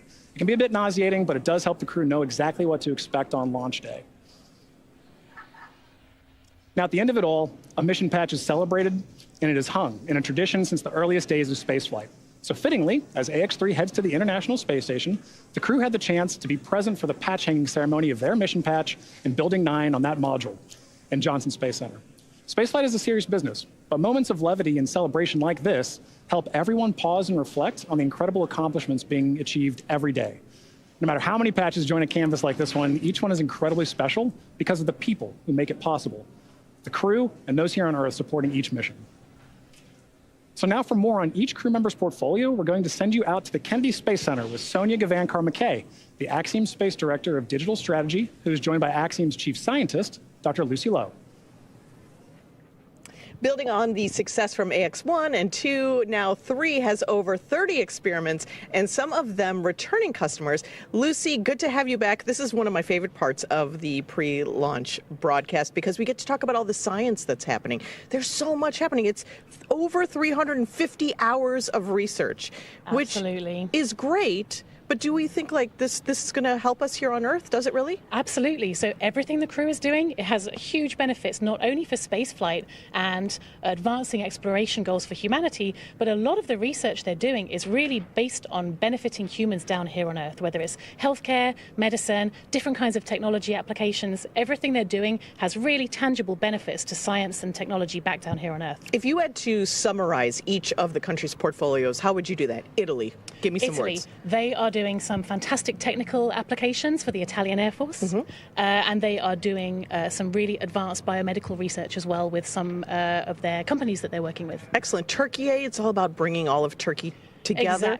Exactly. Turkey has a truly national portfolio. They have everyone across the country getting involved, from researchers at universities all the way down to school children. ESA and Sweden, what's their portfolio looking like? ESA has a very strong focus on research for advancing technology for exploration. So they have lots and lots of really cool technology demonstrations that are going to help human exploration in space in future. And tech demos as well. Do you as chief scientist, is that tech demos a different thing, or is it then research, or all part of the same wonderful pot? They're very much part of the same pot. So all the technology demonstrations that take place are built on a lot of research, and they often feed into future research that will take place to keep crew safe or to benefit human health here on Earth. Okay, so let's dig in a little bit deeper, starting with Italy. They have the ISOC services for the ISS. Tell me a little bit more. Yes, so this is a project from the Italian Air Force, which is the Italian Space Operations Center, where they've developed some software that's actually going to be analyzing debris in space. Which is a huge problem. It's a huge problem. We need to know where stuff is going and stuff is flying so that we can make sure that the space station is out of the way of those kinds of impacts. So that software is also going to be doing some space weather forecasting to help keep crew safe in future. Space weather forecasting? Yes. Looking at different kinds of space weather from solar flares, for example, that can actually release damaging radiation that can not only damage human cells, but can also damage the electronics in a spacecraft. So you want to avoid that when you can. Makes sense. Beta amyloids aggregation updated. Yes. This is about Alzheimer's research. Exactly. So beta amyloid is a protein that aggregates together. It forms clumps. It forms amyloid plaques that are found in the brains of humans with Alzheimer's. If we can understand how those aggregates form better, which we can use microgravity to really investigate that, then we can gain insights into Alzheimer's disease and how this terrible neurodegenerative disease can form, or potentially how we could even treat it. And you talked about that weather forecasting, which is part of radiation. That's a big part. So briefly tell me about the Italian portfolio with radiation research. Exactly. So they have got some light ion detector hardware that they have built that is going to be analyzing the real-time radiation risk from this kind of space weather. And we also have some companies that have got some advanced materials that they've developed that is designed to shield from some of this radiation in future. Okay, let's talk about the country of Turkey's research portfolio, the Turkish Space Agency, otherwise known as TUA. They have 70 types of diseases that they're going to be researching with AI technology? Yes, so they have a really cool project called Vocal Cord, which has developed, it's an easy-to-use telemedicine application where the crew actually cough or speak or make vocal noises into an iPad for recordings, and the AI software is then actually able to analyze that and can be used to detect or diagnose infectious diseases, potentially even cardiovascular diseases in future. Wow. Very cool. Partnerships are a big deal with Axiom Space. All of these countries are partners with us, and Turkey is working with JAXA on one of their research projects. Tell me about that one. Exactly. So they're working on a very cool project using the JAXA's electromagnetic levitating facility, where they are melting and then re-solidifying some metal alloys in a way that the metal alloy floats in space. Wow. So which helps us understand more about the molecular structure of these alloys and helps us understand more about materials research that we can then take that knowledge and apply that to industry back down here on Earth. And ESA in Sweden, looking way into the future. Their research is focused on humans in long-term space situations. Tell me about their research projects. Exactly. So one of their projects is called Orbital Architecture, which is a really fun one. They're investigating what the effect of the very busy and crowded environment of the International Space Station is, not only on crew cognitive function, but also on the crew's stress responses and also their neural responses. So yes, as you can see, that the ISS is very, very busy up We there. were talking about that. It seems very crowded. It's very crowded. So this investigation is going to be understanding in different parts of the space station. For example, if you look out the window, if your stress response goes down, do you then perform better in space? And how can we then apply those technologies not only for future spaceflight, but also for engineering and building design back down here on Earth? There's also a great one on Simon. Now, my question is, Simon, is it more like HAL or TARS? So it's a bit more like TARS because I'm a big fan of The Martian. But yeah, so Simon is the crew interactive mobile companion. Here he is flying through space. So this is an AI-guided tool that is free flying on station that can help crew with tasks while they're up there. So it's actually going to be helping Marcus do a physical sciences investigation for ESA while he's up on station. Awesome. Thank you so much, Lucy. And I look forward to hearing about the post-experience and post-mission research findings. Thank you so much. Always fascinating. Back to you all at Hawthorne. John, how's it going out there? It's going great, Sonia. Thank you very much for that. You know, hearing all that different research really kind of cements how important and unique each mission is, right? Each mission has its own suite of research. It has its own crew that makes up that mission. And mission patches really are a way of showing that symbolism and showing how unique that is, right? So they end up everywhere. There's one in that Dragon capsule. There's a few in that Dragon capsule now, I think, right? Oh, yeah. But they end up in white rooms. They end up on orbit. They end up on laptops and notebooks. It's a very big deal for crew to be central in helping design this patch because it's such a lasting mark of their dedication and hard work. And the Ax-3 crew has put their mark on spaceflight history with the Ax-3 mission patch. All 4 astronauts are highlighted by their names, a star, and unique graphics for each nation that they represent. With the commander, Michael Lopez Alegria, holding dual citizenship, 5 national flags mark the top edge. The destination, the International Space Station, is the anchoring element in the middle. And interesting to note, the ISS resembles pilot's wings. So it should be no surprise, given that all 4 members are indeed pilots. Along the bottom of the patch, we see the mission's motto, the phrase plus ultra, in Latin meaning further beyond. So together, all of this builds on the mission's theme of exploration and its slogan, exploring further without borders. Yeah, like you said, they do end up everywhere. My personal favorite place is there inside the capsule. There's 2 patches in there, one from the Crew 4 mission and one, of course, from the Ax-2 mission, which also took this capsule to space. So I think it's safe to say that we're going to be flying so much that we are going to potentially run out of space for patches. We'll put them on the back of the seats, maybe. Yeah. Now, the SpaceX teams have teams all across, or SpaceX has teams all across the country supporting our missions in key roles, and they're in key locations such as our mission director, our core or crew operations and resource engineer, which you see there on your screen now. And these people are very important. We keep talking about the countdown, and this launch countdown is the framework that syncs all of these teams up together. It's incredibly important. Yeah, you're absolutely right. We've heard a lot of that today, right? As we're talking, we're hearing these loops or nets, right, of all these flight controllers talking. That's because communication is key. The entire mission, from launch, on orbit, all the way back down to splashdown, is a tightly choreographed dance between all of those parties, and that's where communication comes in. For sure. It's precise communication specifically is paramount throughout the mission in order to be successful, not just for today and on the way to the station, but continually for the next 2 weeks, all the way through splashdown. Like I mentioned before, we have another team supporting the capsule that's on station for Crew 7. So yeah, it's all the way through until the mission is complete. Exactly, and highlighting that communication, you see those 2 teams just on your screen there. Those are 2 of the many that work together. So to help facilitate that comm, Axiom Space is connected with that entire network of participants through MCCA in Houston, our mission control center at Axiom headquarters. That's what you see on the right there. And from SpaceX, NASA, and other international space agencies and researchers, we can talk together. So there are teams monitoring and participating in this mission around the world, including mission controllers in Japan and across Europe. When you all add it up, it really is a truly international endeavor. Yeah. Now, speaking of international, let's check back in with International Space Station Mission Control Center at NASA's Johnson Space Center. Courtney, how are things looking over there? Hey, Kate. The space station team here in Houston is focused on the critical systems on the station, all continuing to function as expected ahead of launch. The teams have verified the command path from the ground up through our constellation of communication satellites to the station, and everything is looking good, and the station will be ready to receive Dragon Saturday morning.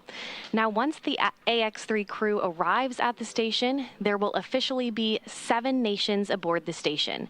They will be greeted by the Expedition 70 crew, NASA astronauts Andy Mogensen, Jasmine McBelly, and Laurel O'Hara, Roscosmos cosmonauts Konstantin Borisov, Oleg Kononenko, and Nikolai Chub, and JAXA astronaut Satoshi Furukawa.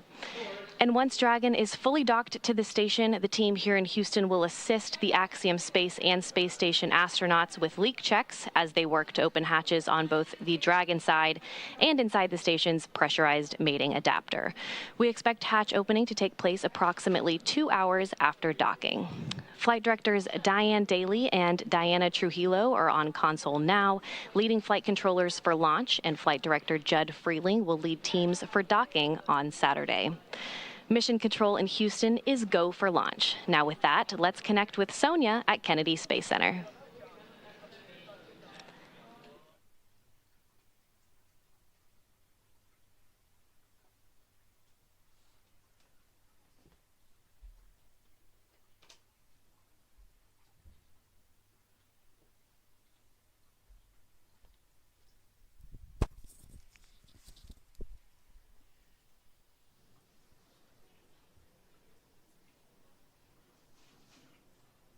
Evet arkadaşlar, heyecan dorukta. 18 dakikamız kaldı. Heyecanla bekliyoruz arkadaşlar.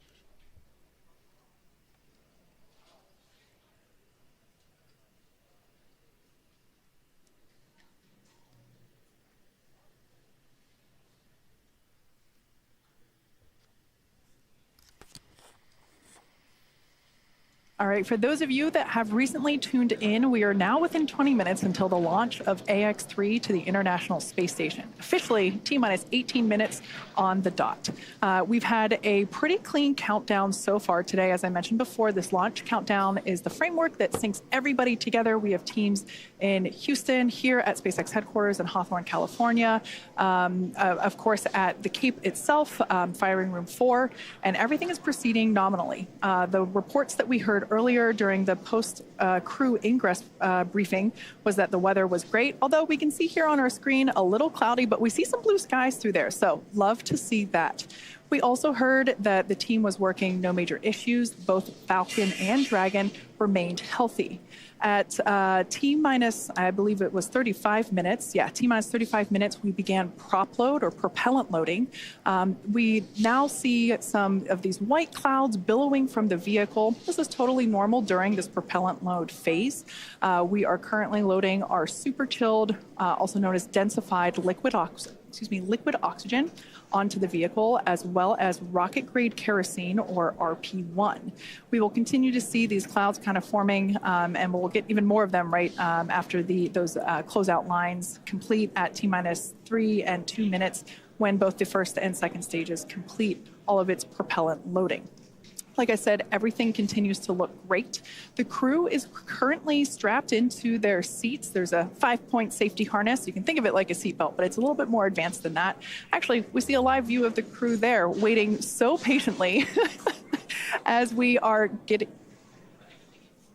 All right, so there we heard that call out that stage 2 LOX load has initiated. That is that super chilled liquid oxygen being loaded onto the Falcon 9 second stage, which of course is the part of the rocket just below that black and white trunk section that we see there on screen. So the crew, at this particular view, the person on the far left is Marcus Want, one of our mission specialists. To his right is pilot Walter Vilade.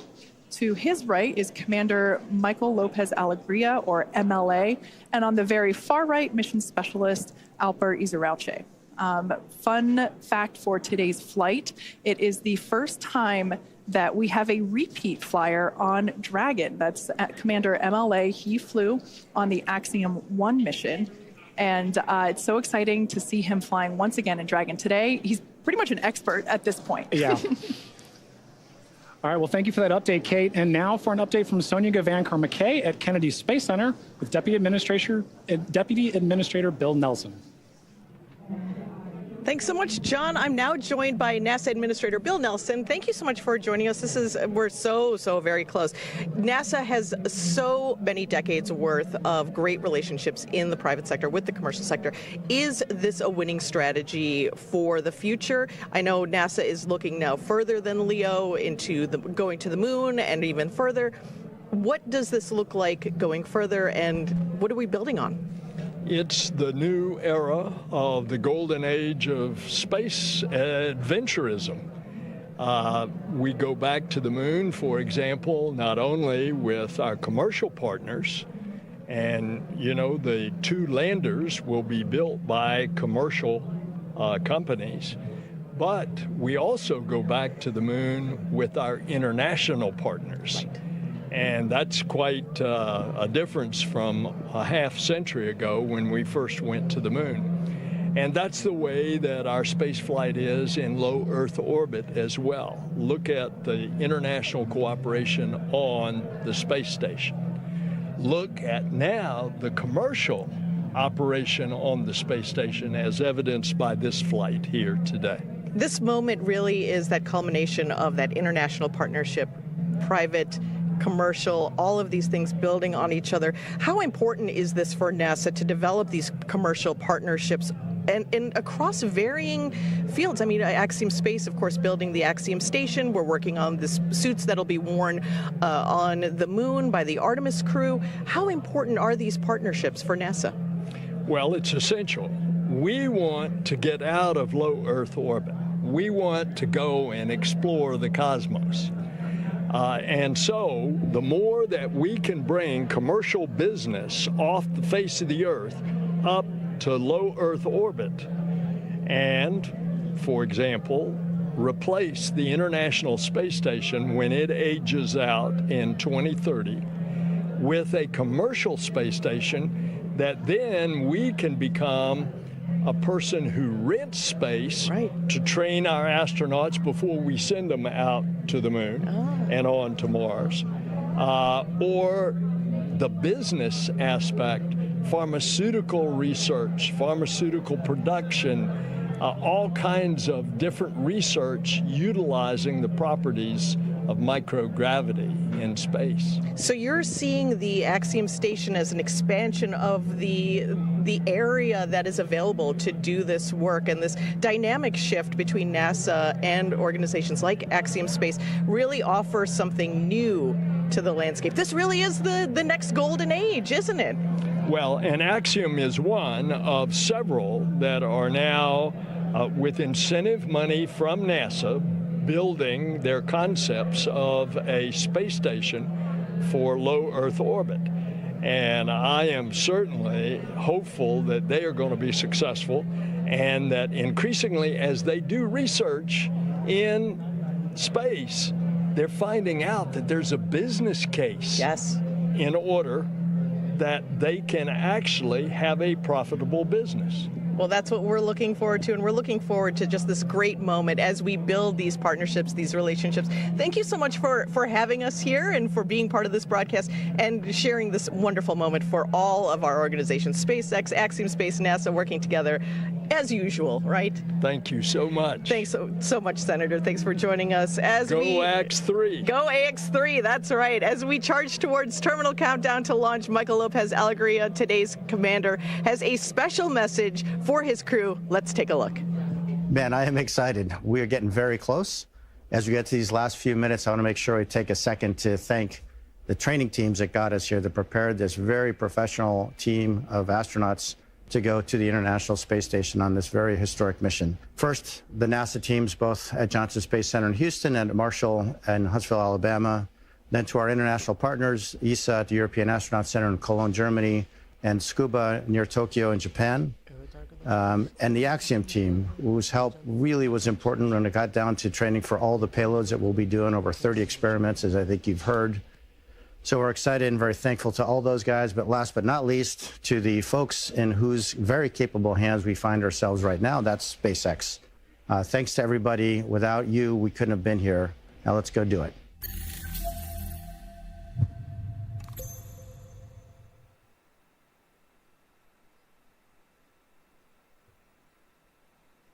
Great view of our Ax-3 crew there, strapped in and ready for liftoff just over 10 minutes from now. Dragon SpaceX, confirm crew displays are configured for launch.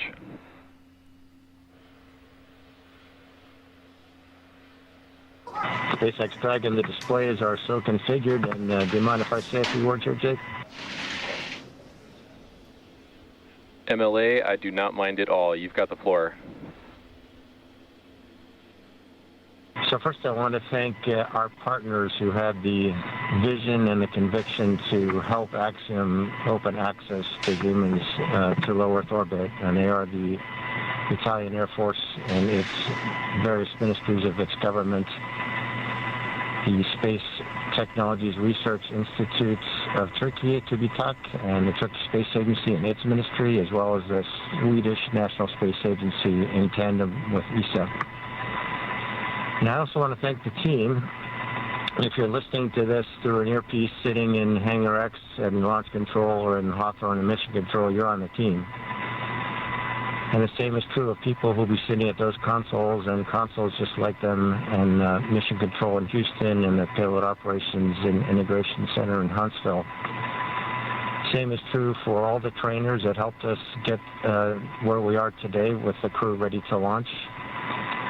And of course the engineers, technicians, managers, and executives who over decades designed, assembled, and are now operating the most complex vehicle in the world that we have the privilege to go visit.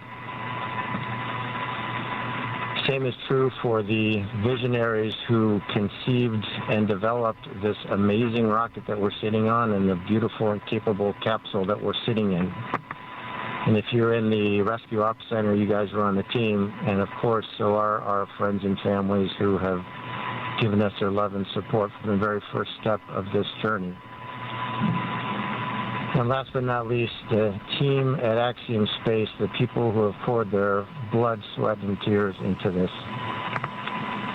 To the four of us that are lucky enough to man the good ship Freedom at this point, are humbled to be on the team. We're grateful to our teammates, and we are go for launch. Plus Ultra.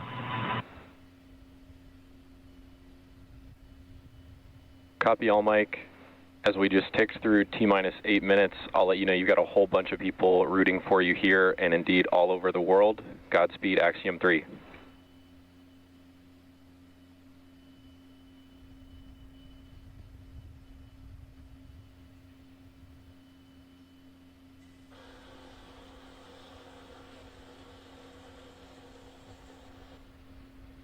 Some really nice words there coming to us from Commander Michael Lopez Alegria.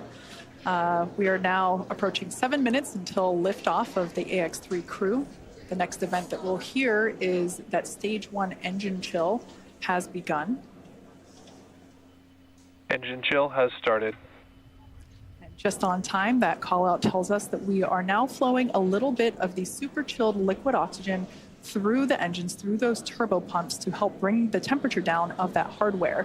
This helps us to reduce any chance of thermal shock whenever the full flow of that super chilled liquid oxygen flows into the engines.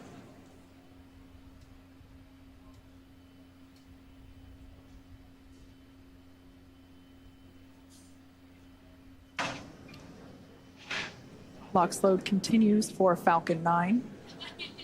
We're fully... Stage 1 RP1 load is complete. So good call-outs there that we have completed loading RP1, which is a highly refined type of kerosene on board Stage 1 of Falcon 9. You've got that great view on your screen. As we mentioned earlier, Falcon 9 is an RP1 and liquid oxygen fueled vehicle, so LOX fueling continues on the vehicle on both the first and second stage.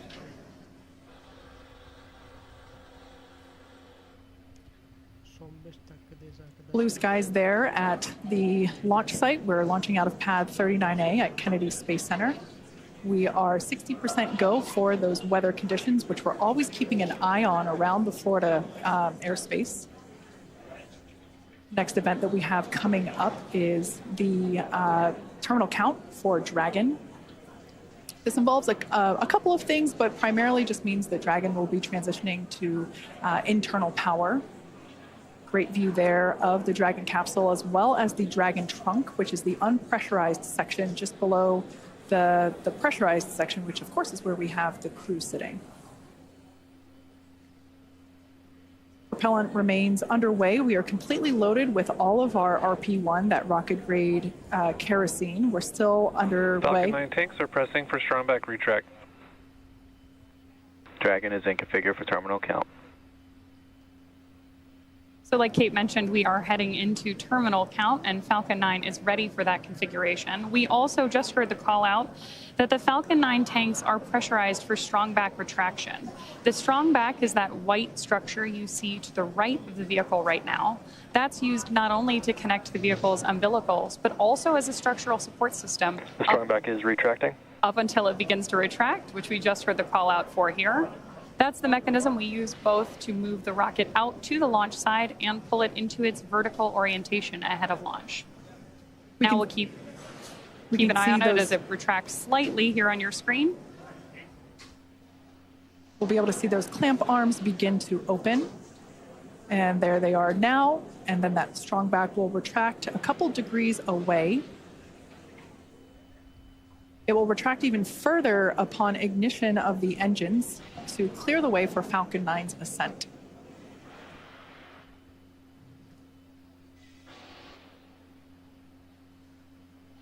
As I mentioned before, RP1 is completely loaded onto the vehicle. We're still loading liquid oxygen onto the first and second stage. And obviously some happy cheers as the crowd is growing outside of Mission Control Hawthorne, as you see there on your screen. It's always awesome to have an astronaut launch, but especially one during the day.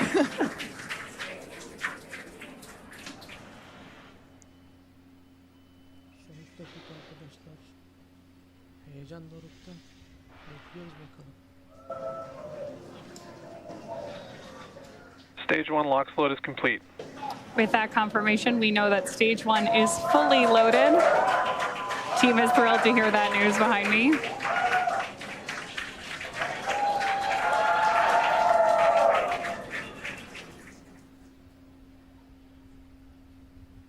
At liftoff, stage 1 combined between that RP1. Dragon is in terminal count and is on internal power. There is confirmation that Dragon is on internal power and headed into the final minutes of our countdown. 2,5 dakikamız kaldı arkadaşlar.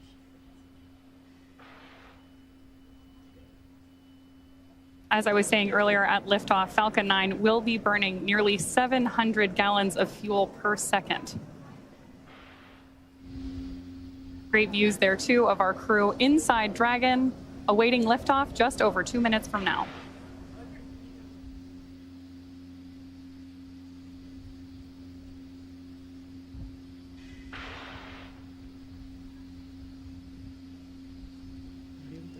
We're now standing by for completion of LOX load on the second stage. Just topping off.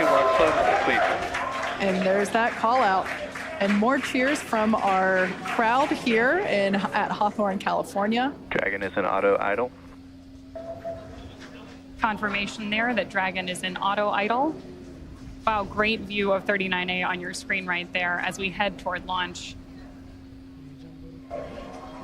Gas closeout started. Expect loud venting. Call out to our crew there that loud venting is expected.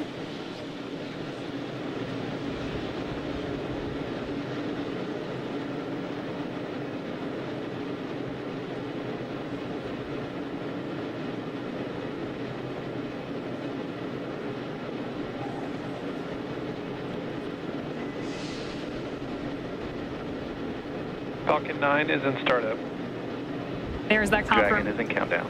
Confirmation that Falcon 9 is in startup and Dragon is in countdown, which means that the vehicles are now controlling the final seconds as we lead up to liftoff. Dragon, SpaceX, go for launch. And there's confirmation from our flight director. Go for launch. We are go for launch.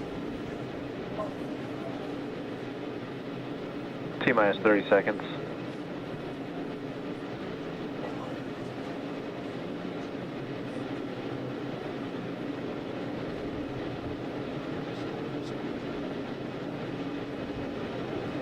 T-minus 15.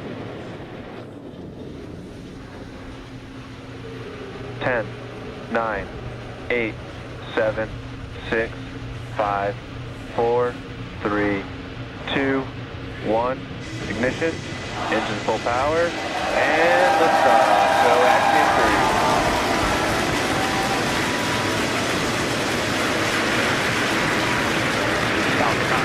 Downrange. Further beyond, opening the door for more to follow. Godspeed, AX-3. Stage 1 propulsion is nominal.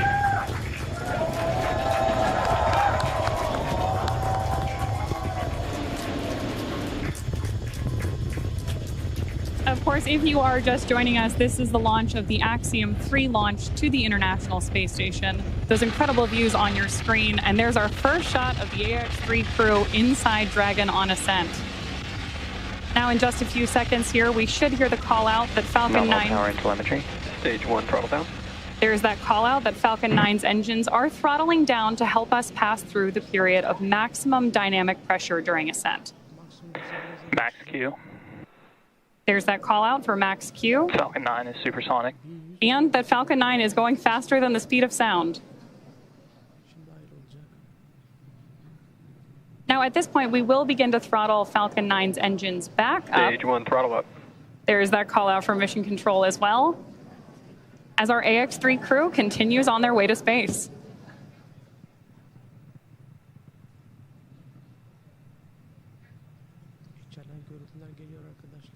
We're now T+1 minute and 32 seconds into flight.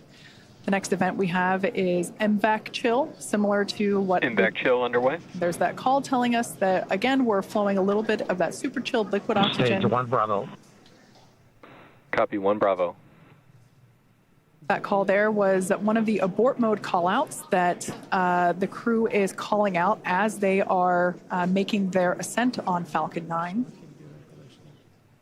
Now, we're less than 30 seconds or a few seconds away from 4 events that will happen in rapid succession. Main engine cutoff, or MECO, as it's there on the bottom of your screen, stage separation, ignition of the first stage engine, and the first stage's boost back burn.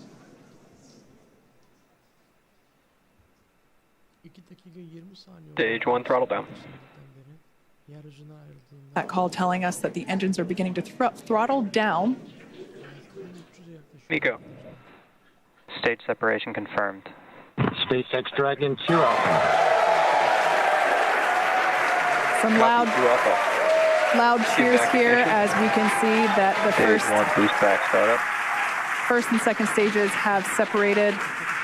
A beautiful view there. The brighter light is the second stage under power of the MVAC engine. That first stage booster is now heading back toward the Florida coast. One thing I love about daylight launches is we're going to get some amazing views. We should be able to see the Space Coast come back into view as the first stage gets closer and closer to landing zone 1.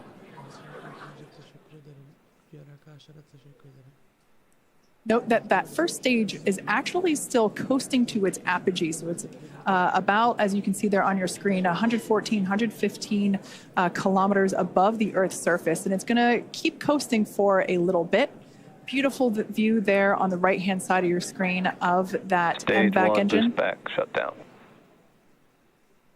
All right, that boost back burn has concluded on the first stage. Everything looks nominal with the second stage trajectory. Everything also looking good. Dragon, SpaceX, trajectory nominal. Everything looking good on the first stage as well as we see those grid fins begin to deploy. SpaceX Dragon loud and clear.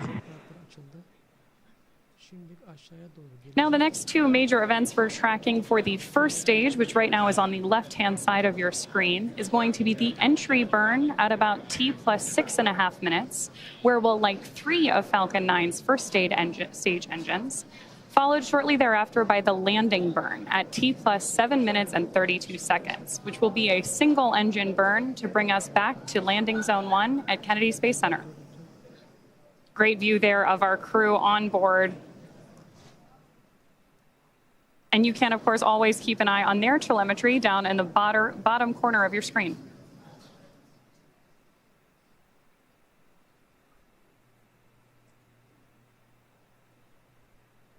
At this point, we should be just about 1.5 minutes away from that entry burn start. SpaceX trajectory nominal. Good call-outs there that we continue on a nominal trajectory with Dragon. SpaceX Dragon, we copy. And acknowledgement from the crew. These are incredible views on your screen right here. Again, the left-hand side of your screen is stage 1, making its way back to Florida. And stage 2, you see that MVAC engine burning, taking our Ax-3 crew to orbit. 10.000 km/saate çıkacak arkadaşlar.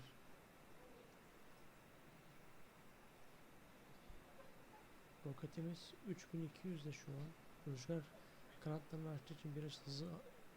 That entry burn we're waiting on here is going to be a relatively quick burn, and what we're doing with our first stage is effectively scrubbing off some of that velocity as we come in for landing.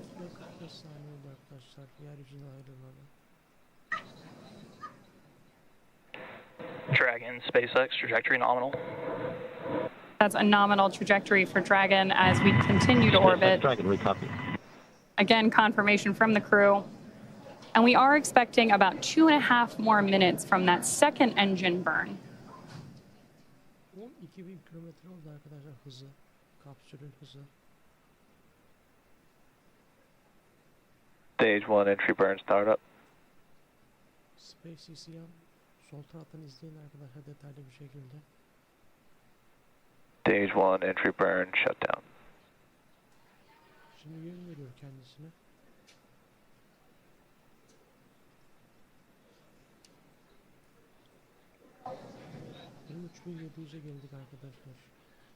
As we heard the call out, that entry burn has concluded. The next burn will be the landing burn. As I mentioned before, we're heading back to landing zone 1. We're going to come through the clouds right now. Dragon, SpaceX, trajectory nominal.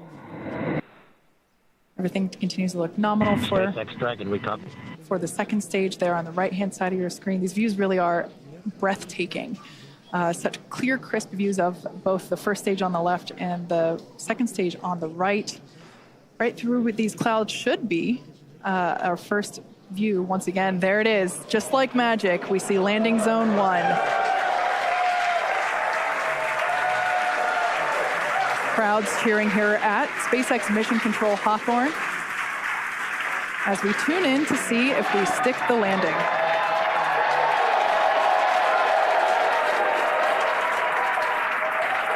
And if you couldn't tell by the loud cheers, we did. We did stick. Stage 2 FTS has saved. We did stick that landing. Falcon 9 has landed once again. But turning our attention back to the crew, as you see there, our next event is second engine cutoff, or SECO, as it's referred to there at the bottom of your screen. Second stage will coast for a few minutes until Dragon is commanded to separate. A lot of just the energy here at SpaceX Mission Control is buzzing. You can hear commentary behind us. Right now, the crew is experiencing about 3 Gs, so pretty much a roller coaster for those thrill seekers out there.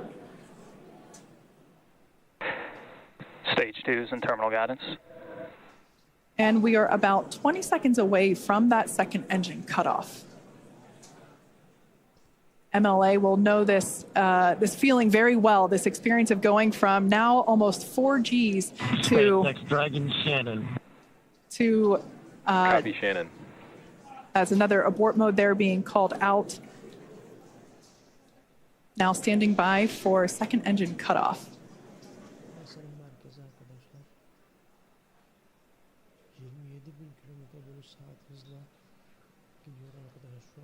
MVAC shutdown.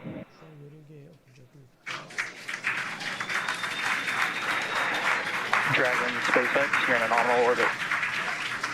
There we heard those call outs of second engine shutdown and nominal orbital insertion. Launch escape system disarmed.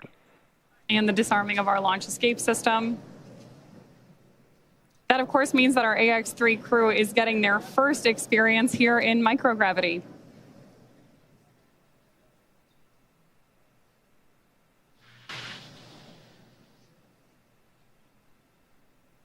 Right now, Dragon is performing a series of onboard checks to ensure that we're ready to begin actuating those Draco maneuvering thrusters on board the vehicle.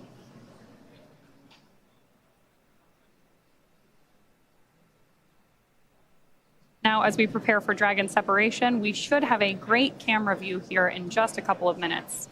Oh, wow, and beautiful views of the Earth and our MVAC engine up there in orbit as well.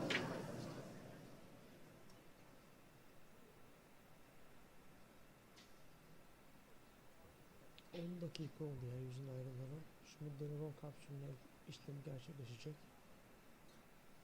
Use there as we await that separation.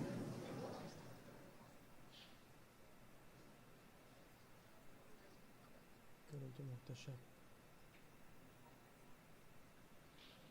Absolutely incredible images that we are getting back from up in space as we await Dragon separation in just about a minute.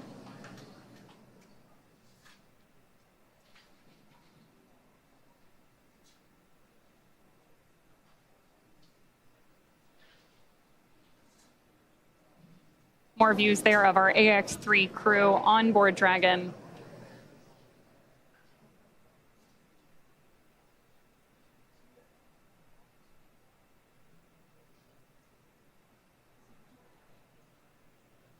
We are now just about 30 seconds away from that anticipated Dragon separation.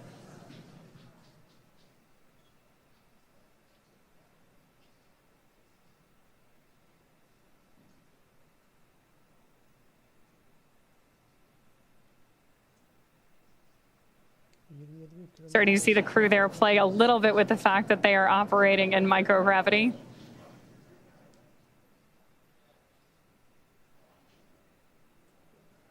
Alper pilotumuzun en sağdaki arkadaşlar kalemle şu an oynuyor. Kalemin And a great shot of mission control here in our headquarters at Hawthorne, California.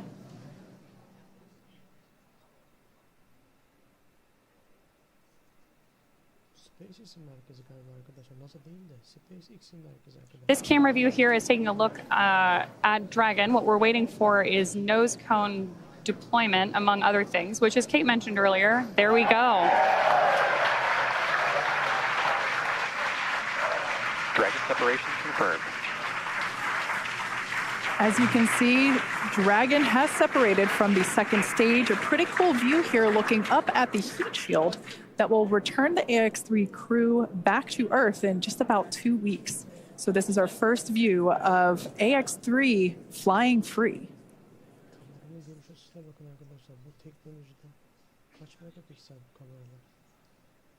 The next physical change that we will see will be the deployment of the nose cone. That will take... Dragon, this is the SpaceX Falcon team. We want to congratulate you on a great ride to orbit. I think you're demonstrating the ultimate in reuse, a reused Commander, a reused Dragon, and a reused Falcon. Or maybe flight experience is a better word. Enjoy space.